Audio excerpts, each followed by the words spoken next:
السلام علیکم ورحمۃ اللہ وبرکاتہ۔ آپ دیکھ رہے ہیں سلاطین محمدیہ، اور آج کا موضوع قیوم زماں حضرت مولانا محمد ہاشم سمنگانی رحمۃ اللہ تعالی علیہ۔ آپ رحمۃ اللہ علیہ کی ولادت سمنگان میں ہوئی۔ آپ 25 برس کی عمر میں ظاہری علوم کے حصول کے لیے گھر سے نکلے اور تمام مروجہ علوم و فنون 1 سال اور 2 ماہ میں مکمل فرمائے۔ آپ قرآن پاک کی تلاوت کی طرح روزانہ بخاری کی 25 یا 26 اوراق تلاوت فرماتے۔ طالب علمی کے دور میں کبھی کبھی آپ تگاب شریف میں تشریف لے جاتے۔ وہاں فرید دوراں شیخ المشائخ حضرت مولانا سلطان تغابی رحمۃ اللہ تعالی علیہ کا مزار شریف تھا، جو اپنے زمانے کے فرید عصر اور صاحب خوارق کثیرہ تھے، اور ان کی کئی کرامات بعد از وصال بھی مشہور تھیں۔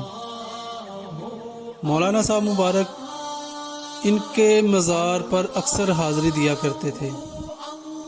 حضرت مولانا محمد ہاشم سمنگانی رحمۃ اللہ تعالی علیہ فرماتے ہیں کہ ایک بار میں نے خواب میں دیکھا کہ حضرت سلطان محمد تغابی رحمۃ اللہ تعالی علیہ کے تمام علوم مجھے عطا ہو گئے، اور اس خواب کے بعد مجھ پر علوم و معارف اور فنون کے دروازے کھلتے چلے گئے۔ جس کتاب پر بھی نظر کرتا تو اس کے مطالعہ میں مجھے کوئی بھی دقت محسوس نہ ہوتی، اور میں کتاب کی تہ تک پہنچ جاتا۔ آپ مبارک نے صرف نحو کی تعلیم کا آغاز اپنے زمانہ کے بڑے بڑے قابل علماء سے کیا، اور انہی سے علوم کا اختتام ہوا، یہاں تک کہ آپ علم و تحقیق کے آفتاب بن کر چمکے۔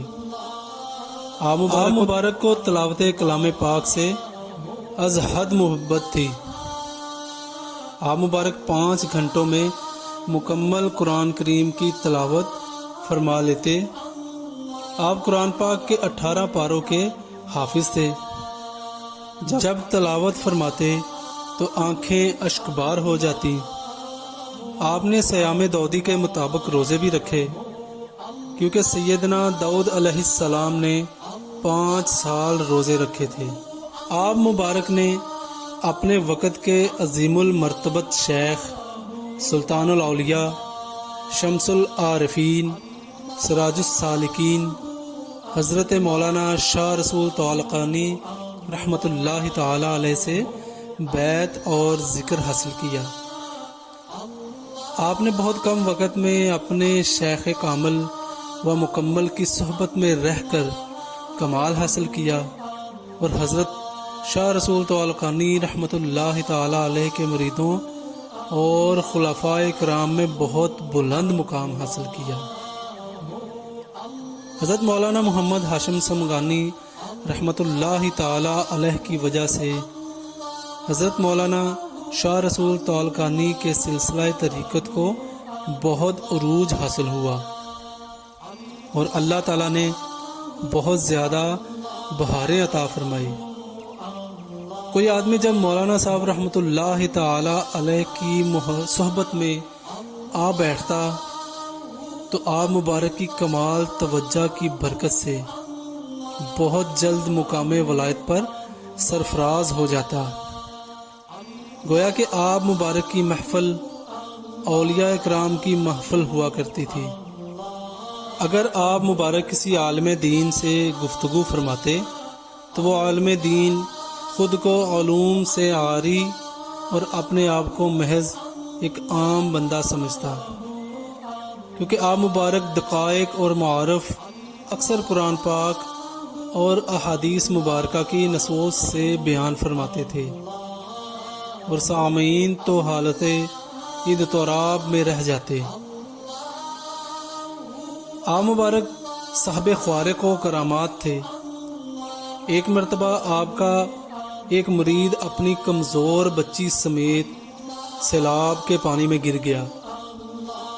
بے یار و مددگار ہونے کی وجہ سے کبھی کسی پتھر پر ہاتھ ڈالتا اور کبھی کسی جھاڑی پر۔ اچانک اس کے دل میں مولانا محمد ہاشم سمگانی رحمۃ اللہ تعالی علیہ کی یاد معجزن ہوئی تو اس نے آپ مبارک کو پکارا۔ اس کے سامنے ایک ہاتھ برآمد ہوا جس نے انہیں خشکی پر پہنچا دیا۔ اسی طرح عبد الرزاق نامی شخص جو بزکشی ایک کھیل ہے جو افغانستان میں کھیلا جاتا ہے، اس کھیل کے دوران اچانک زین سمیت گھوڑے کی کمر سے پیٹ کی طرف پھسل کر لٹک گیا۔ اگر گر جاتا تو گھوڑے کے پاؤں تلے روندا جاتا۔ اس نے اس پریشانی کی حالت میں سرکار مولانا صاحب علیہ رحمہ کو یاد کیا تو ایک غیبی ہاتھ ظاہر ہوا اور اس کو زین سمیت اوپر کر دیا۔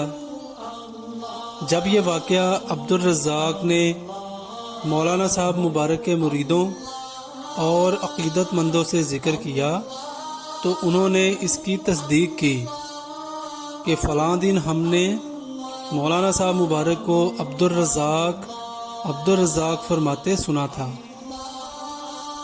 اور ہم اس وقت حیران تھے کہ حضرت مولانا صاحب کس کو بلا رہے ہیں۔ اس کے علاوہ اور بھی بہت سی کرامات ہیں جن کو اگر یکجا کیا جائے تو ایک کتاب بن سکتی ہے۔ آپ مبارک لباس فاخرہ و عمدہ پہنتے تھے، خصوصاً آپ سیاہ اور سبز دستار کو پسند فرماتے تھے۔ حضرت مولانا شاہ رسول تعالقانی رحمۃ اللہ تعالی علیہ کی وفات کے بعد آپ کامل و مکمل اشخاص کی تلاش میں مختلف مزاروں پر گئے اور مشائخ کبار علیہ رحمہ سے ملاقاتیں کی، مگر دل کو تسلی نہ ہوئی۔ جو چیز آپ مبارک کو قبلہ شاہ رسول تعالقانی رحمۃ اللہ تعالی علیہ سے حاصل ہوئی تھی، اس کا دوسری جگہ عاشر و عشیر بھی نظر نہ آیا۔ دل کی تمنا تھی کہ شاہ صاحب رحمۃ اللہ تعالی علیہ جیسا شخص دوبارہ مل جائے اور ان سے فیض حاصل کر کے روحانیت کی پیاس بجھائی جائے، مگر ایسا کہیں نظر نہ آیا۔ ایک بات قابل غور ہے کہ حضرت مولانا محمد ہاشم سمنگانی اور سیدنا اخند زادہ سیف الرحمن علیہ رحمہ آپس میں پیر بھائی تھے۔ مولانا صاحب مبارک نے سلاسل اربع کا مروجہ سلوک حضرت شاہ رسول تعالقانی سے مکمل کیا تھا، مگر سرکار اخند زادہ مبارک رحمۃ اللہ تعالی علیہ ابھی ابتدائی سلوک کے منازل میں تھے کہ حضرت شاہ رسول تعالقانی رحمۃ اللہ تعالی علیہ کا وصال ہو گیا۔ اس وجہ سے سرکار اخند زادہ مبارک نے شاہ صاحب علیہ رحمہ کے بعد حضرت مولانا محمد ہاشم سمگانی رحمۃ اللہ تعالی علیہ کی طرف رجوع کیا۔ اگرچہ سلسلہ نقش بندیاں میں 5 لطائف جاری ہو گئے تھے، مگر باقی سلاسل کے ساتھ ساتھ سلسلہ عالیہ نقش بندیہ کے بھی تمام اسباق و مراقبات مکمل کیے۔ سرکار اخند زادہ مبارک تو شاہ صاحب کے انتقال کے بعد مولانا محمد ہاشم سمگانی سے مل گئے، مگر مولانا صاحب مبارک کو شاہ صاحب کے بعد ایسا شخص نہیں ملا۔ حضرت مولانا محمد ہاشم سمگانی نے اپنی زندگی کے آخری چند سال طریقت و ارشاد کا کام کیا، مگر ہر کس و ناقص کو آپ فوراً بیعت نہیں فرماتے تھے اور آنے والے سالک کو ایک ہی نظر میں پڑھ لیتے، جیسا کہ حدیث شریف میں ہے کہ مومن کی فراست سے ڈرو کیونکہ وہ اللہ کے نور سے دیکھتا ہے۔ حضرت مولانا محمد ہاشم سمگانی رحمۃ اللہ تعالی علیہ کے خلفاء کی تعداد 30 کے قریب تھی۔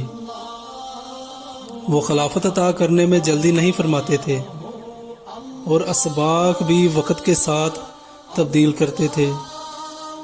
آپ مبارک علیہ رحمہ کی صحبت بہت پر اثر ہوا کرتی تھی، جو آتا اس میں گم ہو جاتا اور اس کا آپ کی صحبت سے جانے کو جی نہیں چاہتا تھا۔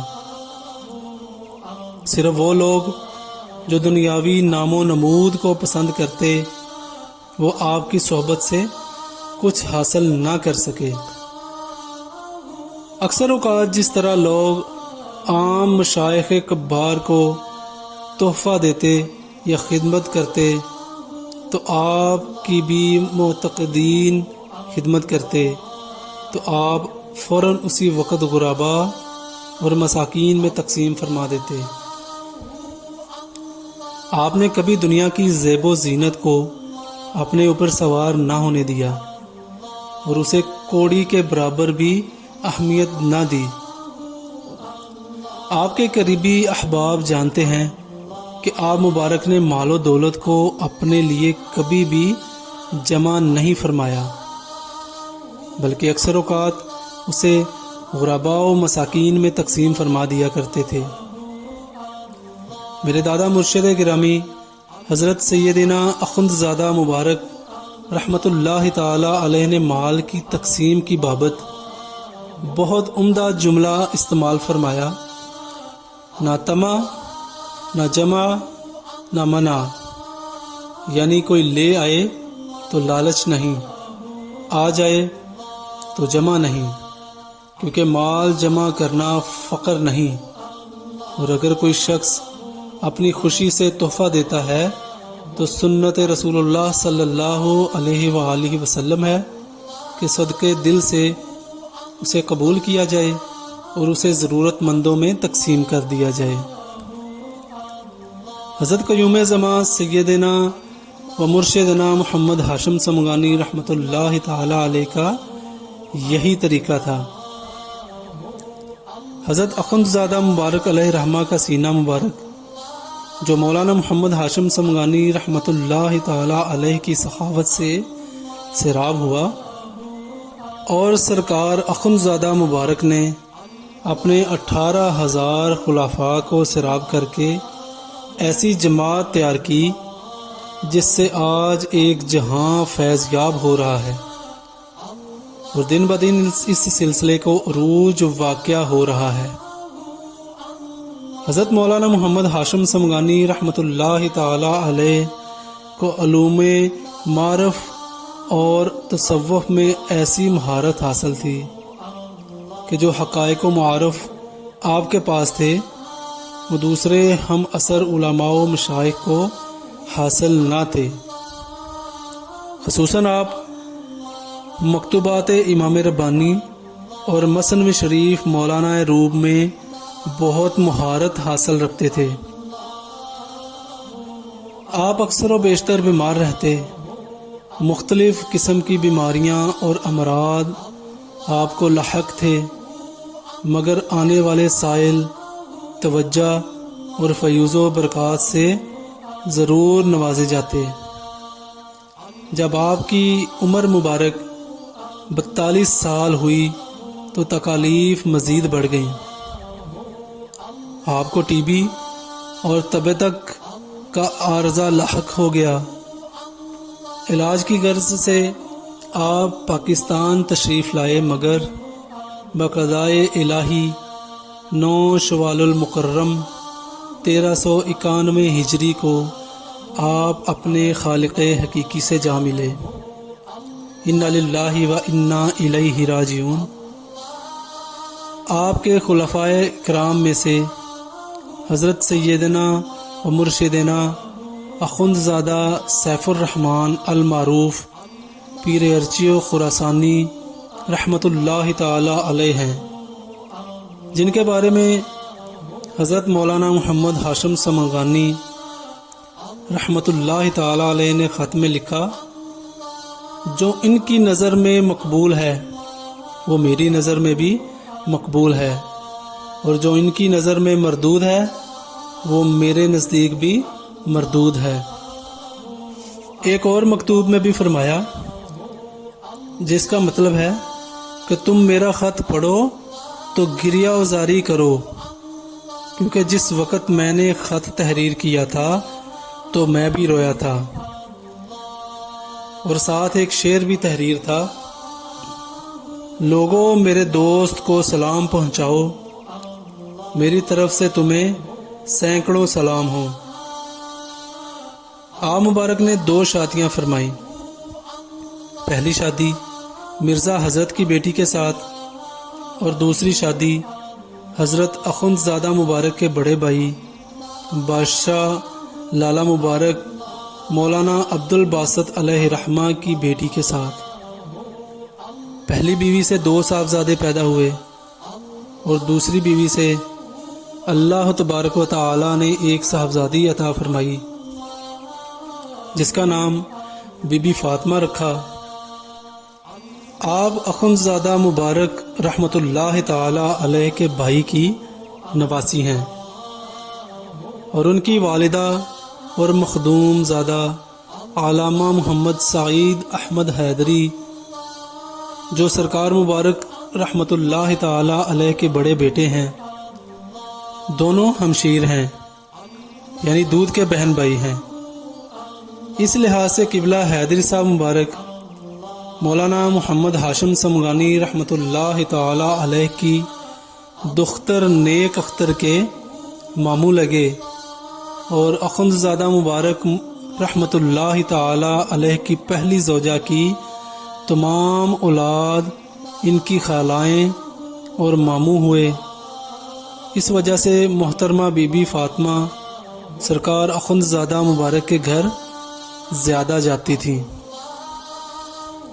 قیوم زمان حضرت مولانا محمد ہاشم سمنگانی رحمۃ اللہ تعالی علیہ کا عرس ہر سال 9 شوال المکرم کو آستانہ عالیہ سیفیہ فقیر آباد لکھو ڈیر شریف لاہور میں بڑے جوش و خروش سے منایا جاتا ہے۔ امید کرتے ہیں کہ آج کی ویڈیو بھی آپ کو پسند آئی ہوگی۔